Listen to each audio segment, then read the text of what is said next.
নদীর পাশ দিয়ে এরা যাচ্ছে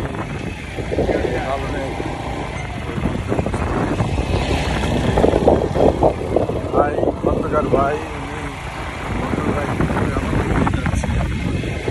তারপরে দেখলাম নদীর পাশ দিয়ে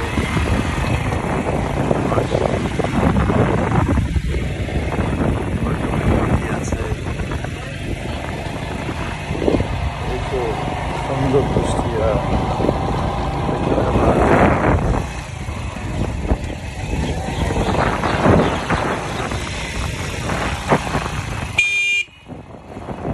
নদীর নাম হচ্ছে গড়াই নদী। গড়াই নদী কি পদ্মাতে পড়েছে নাকি? পদ্মার থেকে পদ্মা থেকে গড়াই আসছে। গড়াই